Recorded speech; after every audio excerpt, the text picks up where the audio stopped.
Hi everybody. Hello. Today we are looking at Shake That City. Let's do earthquake. This is by AEG. This is tile placement, city building. 1 to 4, I think it said. Yeah. 1 to 4 players. Obviously, we played it as a 2. Mm. What did we think? Well, Or how did we play it? by the How did you way, think, first of all? when you said like an earthquake, and not once did I think of that when we were playing the game. No, But it is, yeah, like anyway, that's true. don't know why. But anyway, really nice, simple tile laying game. Yeah. Let's explain how it works. A bit of fun in there. Yeah, no, there's a nice bit of kind of take that-y sort of blockage going on as well. So basically the game plays, you've got your own little board that you're trying to build a city on. So you've got various zones, like the edge is the street, I think, or like the edge, the connection to the outside world. Then there's a sort of field area, and then there's an inner sanctum, like a dirt area, and then right in the middle of that there's a concrete area. And those are various zones, and they count differently for particularly shops, shops and roads and stuff like that. So you've got your own board, and around the outside edge you create just randomly, and everybody does the same pattern, these sort of bonus tiles, which basically, if you get certain combinations in rows, that those bonus tiles are pointing along those rows, then you get bonuses at the end of the game. It's things like all like four. Yeah, four shops in a row, or whatever. Yeah, 4 green in this row. Yeah, that kind of thing. But the unusual thing about this game is the way that you arrange those bonus tiles around the outside edge. They kind of dictate the orientation of everybody's board at the table. So if there were 4 people playing at this table, everybody, let's say this is north, everybody has their north facing the same way. This player over here, north, me, north, bear, north. So everybody plays with the same orientation. You don't kind of have, this is your board and north is in front of you, and then that person north is that way. Not like that. This is we all have the same orientation, and the reason is because in the game there's this nice little box that you build up out of cardboard with elastic bands and stuff like that, a bit along the lines of Camelot's pyramid. You build this box and you chuck in there about 40 different coloured cubes, shake it up, stick it down, press the slider button that lets them out at the bottom. There's like 9 released at once. You take it off, and it gives you this. Is it showing there? There's a little picture of it gives you the grid of 9 coloured tiles randomly that come out. Now the point of the orientation is you place this shaker and get the tiles out in a kind of straight on way to whichever player is doing it. Well, imagine if you put the 3x3 grid here and there's 4 people playing. Yeah, it would look different to all of us. That 3x3. That's right, but that's not how it plays. No. You have to all. So I mean, that is how it plays. But the point your board is oriented to match the orientation of the cubes, really. Yeah. And so, for instance, say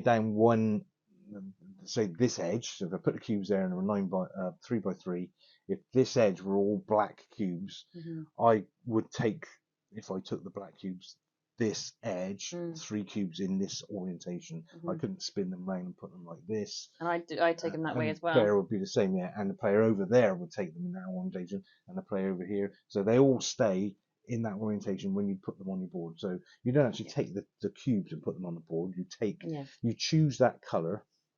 Sorry, backpedal. So I'm just trying to explain that orientation thing because it's unusual. So you shake the cubes, put them out. Out come 9 cubes, and then you look at the cubes and decide what you're going to go for. So there are red buildings, which are residential. There are blue, which are shops.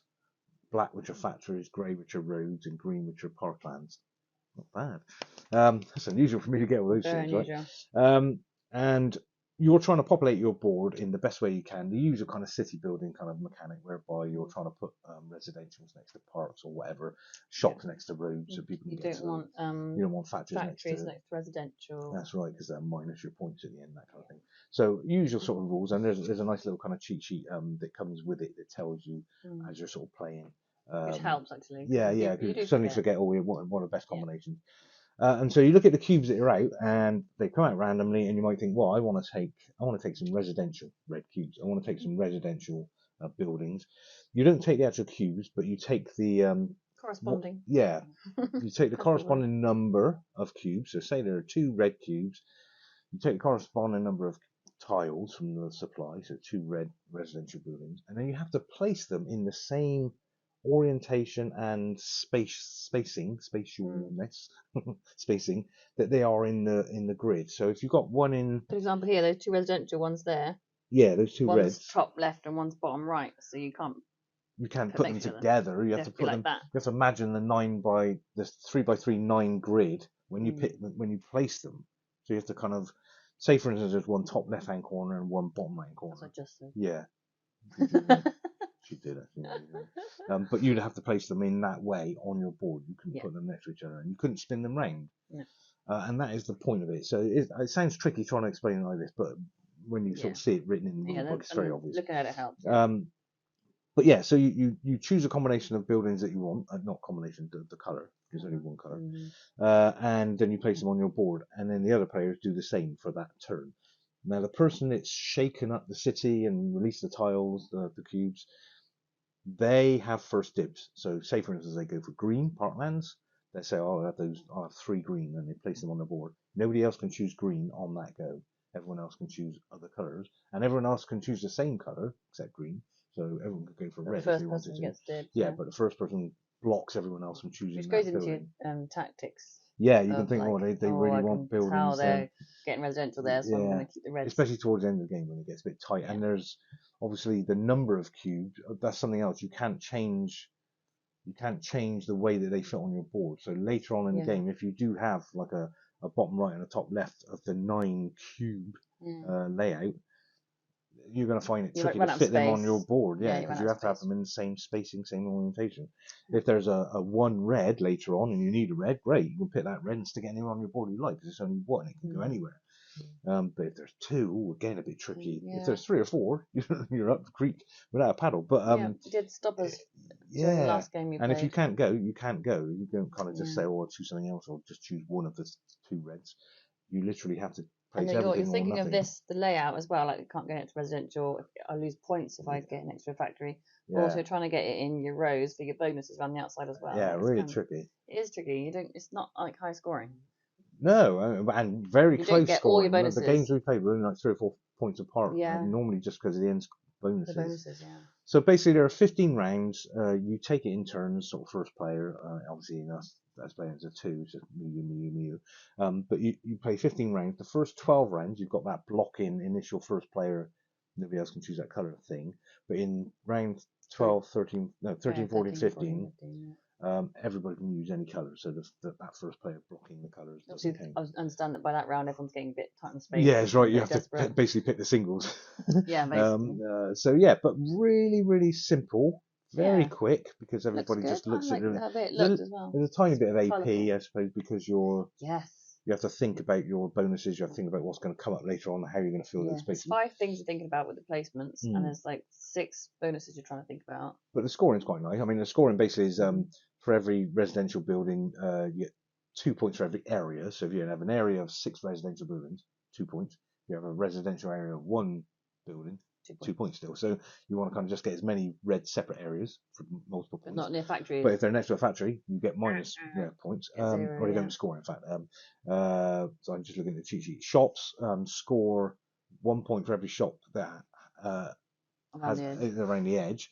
2 points for every shop that's in the brown area, and 3 points for every shop that's in the inner grey area. But only if there's a road to the outside edge. So all your shops will score 3, 2, or 1 point, depending on where they are, if they've got access to a road, and the roads obviously need to be placed next to the shops and getting to the edge. Tricky. Roads score if they're connected to the edge. So every road that connects to the edge, whether it's from the middle or just on the edge already, scores 1 point. Factories score if they're next to roads or next to other factories. Parklands score if they're next to residentials and factories. Weirdly. Yeah. Well, that's right. Maybe they clean up there. Factory people go for lunch at the park. Nice, maybe they do. But anyway, it's that kind of thing. So you're basically trying to sort of maximise your scoring potential, basically. Simple. as well as getting 4 reds your on that bonuses. row. Yeah, Like yeah. 4 of That's every quite colour on tricky. that row. That's quite tricky. I found that quite. I was a You bit better were on the quite good at bonuses. that, actually. Yeah, and in fact, you beat me. The couple of games we played, you beat me on the bonuses. Yeah, so You're good with your shops and your roads. I don't really get on with the shops and the roads. yeah, They don't gel that's with me it. very That's well. a very simple game. A really easy one to teach other people, Yeah, maybe. So a good introduction. what's to the the game. age range for it? I'm just thinking, oh, it's 10 plus. 'Cause I think kids might like the whole shaky Yeah, thing. I think as it's well. you only just have to make sure that they do that orientation thing. Yeah. Which is once you got your mind around it. Colourful. And as long as you all shake the cube thing the same direction, I guess.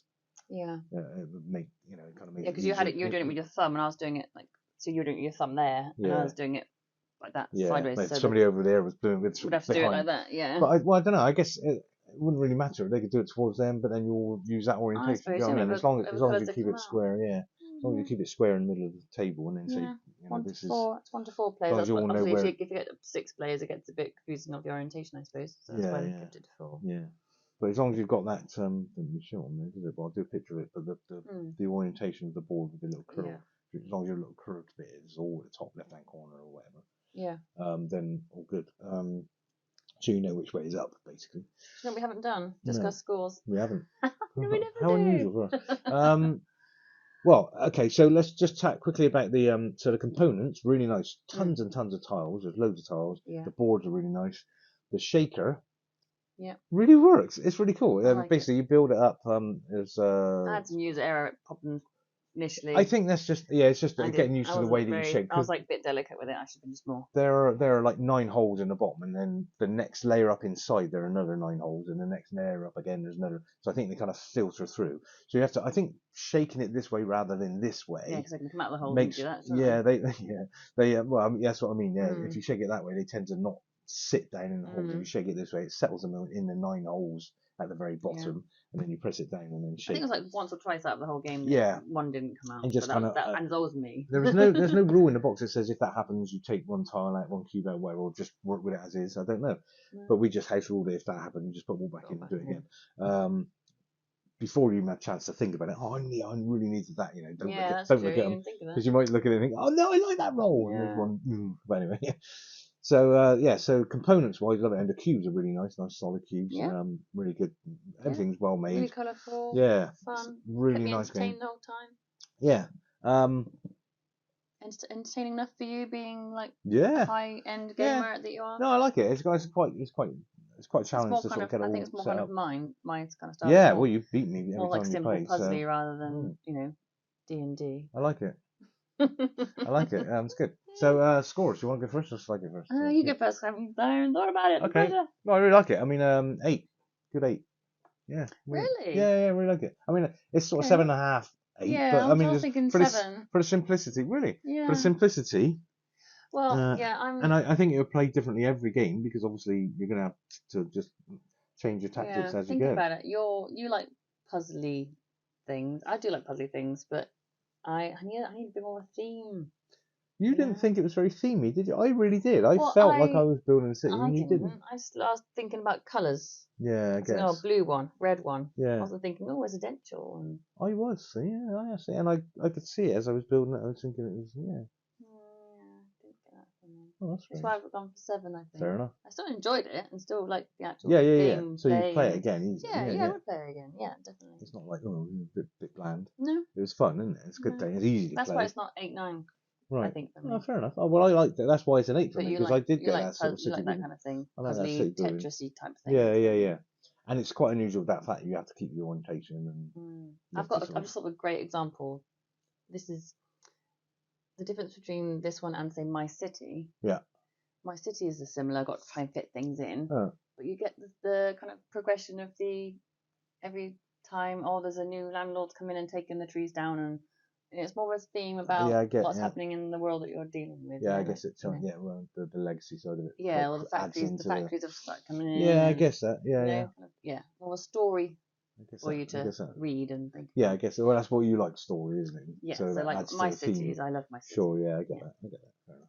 Well, there we go. So between 7 for me. 15, pretty good. Great maths, well done. Thank you. So there we are. Cool. Shake That City. We got this off of Kickstarter, but I guess it's coming out in shops any day now. So keep an eye out for it. Shake That City. Give it a go. AG, really good game. So give it some shaking. Shake it. Shake your booty. Anyway, hopefully it's been useful. See you on the next one. Cheers, everybody. Cheers, everybody. Bye.